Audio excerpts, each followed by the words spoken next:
இந்தியை விரும்பி படிப்பவர்கள் ஏற்றுக்கொள்ளலாம் என்பதுதான் அன்றிலிருந்து இன்றைக்கு வரும் நாம் திராவிட இயக்கத்தின் சார்பாக சொல்வது.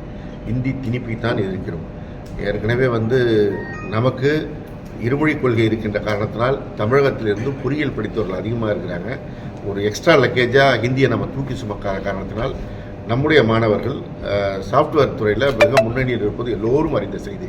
அண்ணாமலை போன்றவர்களுக்கு இது தெரிந்தாலும் தெரியாதது போல் நடிக்கின்ற செய்தியை சொல்லிக் கொண்டிருக்கிறார்கள்.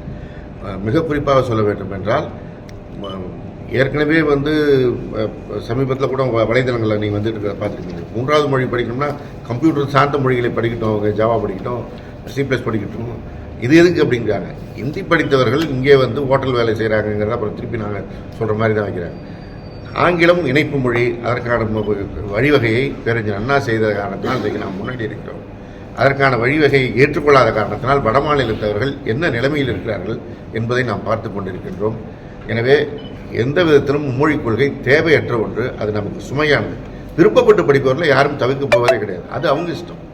ஆனால் இப்போ நேற்றுக்கு கரூரில் நடந்த பொதுக்கூட்டத்தில் அண்ணாமலை துணை முதல்வர் ஒருமையிலையும் கொஞ்சம் சங்கடப்படக்கூடிய வார்த்தைகளையும் பயன்படுத்தி பேசியிருக்காரு. இதை பற்றி என்ன சொல்லுவாங்க? அண்ணாமலை ஒரு விளம்பர விரும்பியாக இருக்கின்ற காரணத்தினால்தான் எல்லா இடங்களிலும் இது போல தனித்த வார்த்தைகளை பேசுகிறார். நாம் சொல்லத்தகாத வார்த்தைகள்லாம் ஏற்கனவே சொல்லியிருக்கிறார். அந்த வார்த்தைகளை பொதுவெளியில் யாரும் பேசுவதற்கே கூச்சப்படுகின்ற வார்த்தையெல்லாம் சொல்லிவிட்டு அதற்கு தமிழுக்கு விளக்கமெல்லாம் கொடுக்கிறார். அவருக்கு விளம்பரம் வேண்டும். அந்த விளம்பர வெளிச்சத்திற்காக எதையும் செய்வதற்கு தயாராக இருக்கிறார். அவர்கள் கட்சியில் புறக்கணிக்கப்பட்டுக் கொண்டிருக்கின்ற நேரத்தில் அந்த இடத்தை தக்க வைத்துக் கொள்வதற்காக இதெல்லாம் செய்வதாகத்தான் நாங்கள் கருதுகிறோம்.